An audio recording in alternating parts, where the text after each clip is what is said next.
You know what's been keeping me up this week? It wasn't a bill, it wasn't traffic, it wasn't that ticket I got without even realizing it. It was realizing that something's being stolen from you, from me, from everybody, in slow motion, and almost nobody's talking about it. The auto industry is getting turned upside down, and your right to actually own your own car is disappearing right along with it. I've been in this car world for a lot of years now. I've seen a ton of stuff go down in this industry, a lot of promises, a lot of lies, a lot of so-called revolutions that didn't change a thing. So when I tell you this time is different, you need to listen to me. And what I'm about to show you today is going to change the way you look at the car sitting in your garage right now. If you stick around to the end of this video, you're going to understand exactly what's happening, why it's happening, and what you can do about it before it's too late.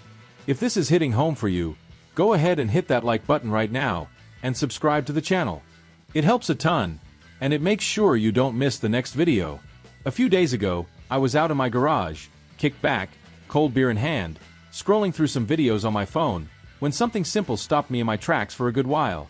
It wasn't some million-dollar hypercar, it wasn't some flashy new EV everybody's hyped about, it wasn't some Chinese automaker showing up to shake up the market. It was a question I'd actually asked myself right here on the channel a while back. Simple question, straight to the point. Do we even still own our own cars? Sounds obvious, right? Of course it's my car. I paid for it, I've got the title, I've got the keys. But the more I sat with it, the more I realized the answer isn't that simple. Because while everybody's out there arguing about gas versus electric, about Ford versus Toyota, about manual versus automatic, there's something way bigger going on right under everybody's nose, and almost nobody here in the States is really talking about it. New cars have never been this expensive. Insurance has never hit your wallet this hard.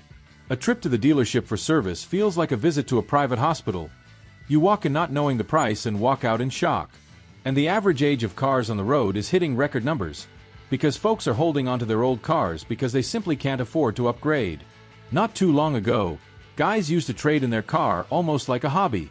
2.5 years, 3 years tops, and they were already shopping for the next one. These days, that's just not how it works anymore. Trading in your car stopped being a choice and became something you're forced into once the old one finally gives out. And I'm gonna break down exactly why that's happening. And look, before you think I'm off in La La Land, let me tell you something. This isn't some conspiracy theory. This isn't some crazy guy standing on a street corner with a sign. This is happening right now, with proof, with addresses, and with dates. You ever heard of junkyards? Those massive lots packed with wrecked and totaled cars, where mechanics and car owners go to find used parts for a fair price, just to keep an old car running. Here in the States, we know these places well. That's where the guy with the old Honda Civic, the Ford Focus, the Chevy Cobalt, or the beat-up Toyota Corolla goes to find a part without having to sell a kidney to pay for it. These places are what keeps millions of everyday cars on the road. Well, here's the thing. These junkyards are catching fire. Literally. Just here in the US, there's been over a dozen fires in 2 months. Not one, not two. A bunch of them, back to back, one after another. And that's when your brain starts working overtime. Coincidence? Accident? Some guy with a lighter and way too much free time? Honestly, I don't know. But that's a pretty strange coincidence, don't you think? And the damage is insane. These lots aren't some little patch of land with 10 cars lined up. We're talking acres and acres of vehicles. When one of these places goes up in flames, you lose thousands of engines, transmissions, electronic modules, suspension parts, all the stuff somebody's going to need tomorrow or the next day to keep their old car on the road. And you know who doesn't lose a dime over any of this? The automakers. The new car dealerships. Because at the end of the day, when used parts disappear, the guy with the old car has got nowhere else to turn. Either he buys the parts straight from the manufacturer, at whatever price they feel like charging, or his car sits there dead. Simple as that. So who comes out ahead when used parts get scarce? Exactly who you're already thinking. And the worst part, the cruelest part of this whole thing, is that all of this is happening at the exact moment when more people than ever are depending on an old car just to get by day to day. Right now, parts are disappearing. Right now, a used car has become the only option for a lot of American families. The irony just stings. But hold on, because the fires aren't even the scariest part of this whole story. The real problem is inside your car. Not under the hood. Not in the body panels. Inside. In the software, in the programming, in the electronic systems that basically control everything these days. Think about it. Back in the day, when something broke on your car, you swapped the part and you were done. Simple, fast, cheap. That's not how it works anymore. These days you don't just swap a part, you install it, program it, register it, authorize it, sync it, update it, and then pray the car's computer actually accepts the new component. Because there's a huge list of parts that just plain don't work unless the vehicle's computer recognizes and approves them. This actually happened to me not too long ago with my mom's car, a 2018 Toyota RAV4. The power mechanism for the rear liftgate stopped working. The door would lock up, wouldn't open, that annoying situation that drives anybody crazy. I sent her to the Toyota dealership to get it looked at. She came back white as a sheet. The quote, $1,800 installed. Just to open the back door. $1,800. She walked in the door looking like she'd just gotten mugged. And honestly, that's basically what happened. So I sat down at the computer, looked up the correct part for that specific model, bought it for $120, called up a mechanic I trust who came out to the house, installed it in under an hour, and I paid him another $80 for the labor. Less than $200 total, against $1,800 at the dealership. And you know what the most important detail in this whole story is? It was the exact same part. The exact same result. The only difference was who was doing the math. And look, the parts are still working perfectly to this day. That proves something really important. Used to be, the car was yours. Truly yours. You paid for it, it's yours. You do whatever you want with it. These days it feels like the manufacturer is handing you more of a usage license, some kind of permission slip to mess with something that's technically already yours. And if you let that slide, that difference is going to turn into something huge. Really think about this, because it's serious. There's a massive difference between owning something and having conditional access to something. Those are two completely different things. If you drop $30,000 on a car, why on earth do you need permission to swap out a part? If you're paying $45,000 for a vehicle, why does somebody clear across the world get to control how the thing you own actually works? And if you spend $70,000 on a car, you better believe that vehicle is collecting data on you, where you go, what time you leave, what route you take, and that information ends up somewhere, without you knowing exactly where, without your real consent, and without you even knowing who's on the receiving end of all of it. And here's where it gets really interesting. Because it's not just one automaker. It's not Ford scheming on their own. It's not Toyota plotting in the shadows. It's not Tesla just chasing a trend. It's all of them, at the same time, headed down the exact same road. More tech, more sensors, more software, more connectivity, more automation, more control. Pretty wild coincidence, huh? Maybe there's no conspiracy at all. Maybe every single one of them is just making their own independent decisions. But when they all end up at the same destination, on the same road, at the same time, it's hard not to raise an eyebrow. And what really bugs me is that a lot of car content creators here in the US are still stuck talking about grille design, trunk space, and interior trim quality. I'm not knocking anybody, but there's something way bigger going on behind all that, and most people still haven't stopped to actually see it. Pod mundare proxima part. And whether there's a conspiracy or not, intentional or not, the end result is heading in the exact same direction. Walk through it with me. Every year that goes by, the car owner has less and less control over their own vehicle. And who keeps gaining more control? The manufacturer. Always the manufacturer. 100 years ago, Henry Ford said the automobile existed to give people freedom. Today, Ford is a whole different story. I miss the key. Sounds dumb, but I genuinely miss that simple physical key, the one you turn and the car was yours. No password, no app, no software update, no permission from anybody. Turn it, start it up, and drive off. These days the car knows where you are, how you drive, how hard you hit the gas, how hard you slam the brakes, what apps you're using on that giant screen in the middle of the dash. The car knows you better than half your own family does. And we're only just getting started with all this. Because this snowball only started rolling not too long ago, but it's coming down the mountain at an insane speed, growing, picking up everything in its path. Nobody knows where it's going to stop yet, and that's exactly what worries me. I don't have proof of any conspiracy. I'm not going to sit here making up some baseless theory. That's just not my style. But rumors, suspicions, and coincidences that are way too strange to ignore, I've got a head full of those. And I can't look at all this and just stay quiet like nothing's going on, because something is going on, and a lot of it. Cars keep getting harder and harder to fix, more and more expensive to maintain, more and more dependent on systems that only the manufacturer controls, and less yours. When I pop the hood on a modern car, any of them, what catches my attention isn't the engine, isn't the suspension, it's nothing technical at all. What catches my attention is how much that thing was designed for you to never touch. Sealed covers, locked down components, closed off systems. The message is loud and clear.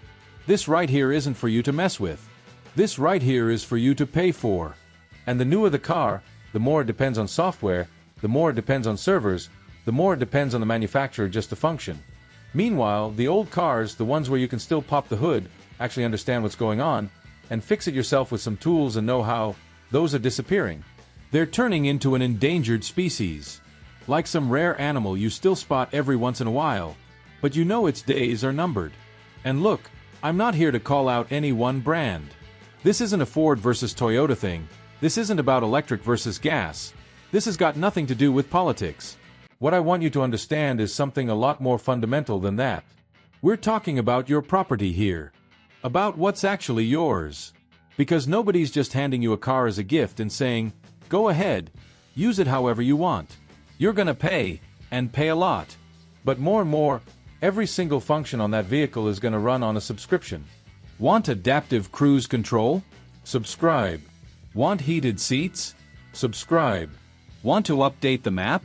Subscribe. Didn't subscribe, you don't get to use it. On the car you bought, that you paid for, that's literally titled in your name. And that brings up the question I want you carrying around in your head from here on out. Are you the owner of the car you drive, or are you just an authorized user on a platform with 4 wheels? That might be the most important conversation for car owners in this country over the next decade. And there's something happening right now that makes this even scarier. Major automakers have already gone to lawmakers proposing legislation that would make it flat out illegal for any independent mechanic to touch your vehicle. Only factory-certified technicians would be allowed to do any repair work at all. Think about what that actually means. Your trusted mechanic, the guy you call when something breaks, the guy who charges you a fair price and doesn't jerk you around, that guy would be operating outside the law. And who's left to take care of your car? Just the dealership. Charging whatever the dealership feels like charging. And when that proposal landed in front of the people who actually make the calls, the reaction was like they just heard the craziest thing of their life. Total shock on their face, like, wait, what? You're serious? You're actually proposing this to me? It didn't get approved, at least not yet. But the fact that somebody sat down at a table and put that on paper, word for word, already tells you a lot about where this whole thing is headed. Can you imagine the damage that would do here in the US? We've got mechanic shops on practically every corner. There's your local garage guy, the mechanic your dad's been going to for years, that guy working out of his home garage who fixes anything for a fair price. We're talking thousands of small businesses, whole families that make their living off this. If it became law tomorrow that independent mechanics couldn't touch a new car, that's it. Done. Out of nowhere. No compensation. No warning. No alternative. And throw in the junkyards going up in flames, and the picture gets even uglier. Because when you get in a fender bender, when you crack a headlight, when you need pretty much any part, you head to the junkyard, find the used part in good shape, pay next to nothing, and you're back on the road. But if the junkyard's gone, you're going straight to the manufacturer. And that headlight you would have found for $80 used is suddenly $1,500 brand new from the factory. And here's a detail most people don't even know about. Even if you buy the right part, for the right model, the right year, a lot of stuff these days won't work without software activation straight from the factory. I went through this myself. Bought the correct part, installed it perfectly, everything lined up, everything in place. Went to activate it through the system, and the answer was no. The manufacturer simply won't authorize activation on a part that wasn't installed through their official network. So really sit with what that means in practice. You bought the part, you paid for the install, the part's physically in place, working mechanically and everything, and the car still won't recognize it because the manufacturer didn't give the green light. On your car. That's yours. That you paid for. This isn't some future thing. It's not a theory. It's not speculation. This is happening right now, here in the US, with cars driving around on the road today. And it's becoming more and more common. And when you put it all together, it sends a chill down your spine. Because it doesn't stop there. There's states trying to pass laws that would force owners of classic cars to swap their tires if they're not the approved type under current regulations. Tires. A guy buys a classic, takes care of it, babies it for years, and now he could get banned from driving it because the tires don't meet some new standard. Tomorrow it could be the exhaust, then the engine, then whatever else they decide to come up with next. And we're not as far off from that as it might seem. The trend's the same everywhere. Charge for everything, restrict everything, and in the end, wipe out any option that doesn't run straight through the big companies' pockets. I travel a lot. I meet with journalists, with industry professionals, with people who are really well positioned inside the global auto industry. I'm part of an extremely small group, just 7 people, where information circulates that never reaches the public. I'm the only one in that group who's not based out of Detroit, the outsider, so to speak. I got included because of the trust I've built up over the years. I can't reveal details, I can't name names, I can't show you the conversations, because all of it is strictly confidential. But what I see in there sticks with me, and it shapes the way I look at all of this. And what I can tell you, without naming a single source, is that the movement to wipe out independent mechanics is real, it's organized, and there's some serious money behind it. The idea is simple and twisted at the same time. If nobody else is allowed to swap a light bulb in your car, that bulb you'd normally buy for $5 at an auto parts store is going to cost you $300 at the dealership. And you're going to pay it, because you won't have any other choice. This isn't an exaggeration. This is the plan. Look, I'm sitting here trying to figure out how to tell you this without sounding like cheap fear-mongering. But honestly, there's no way to soften it. It's concerning. It's really concerning. And the worst part is, it's happening slowly, quietly, while most folks are off arguing about which car's got the bigger trunk. The question that's left is simple. When you look at your car today, can you honestly say it's really yours? Not on paper, not on the title, not on the registration. For real. Do you have full control over it? Can you fix whatever you want, wherever you want, with whoever you want, for whatever price you want? If the answer's no, or even if you weren't sure, then you're already feeling firsthand what I've been trying to show you here. Let me know in the comments what you think about all this. Has anything like this ever happened to you? Have you ever tried to fix something on your car and run straight into one of these software walls? An activation block? An authorization issue? I really want to hear about your experience, because this conversation needs to grow. It needs to reach more people. If this video opened your eyes, share it with somebody who owns a car, somebody thinking about buying one, somebody who runs a shop, somebody who's a mechanic. This information needs to get out there. Hit that like button, subscribe to the channel, and I'll see you in the next one.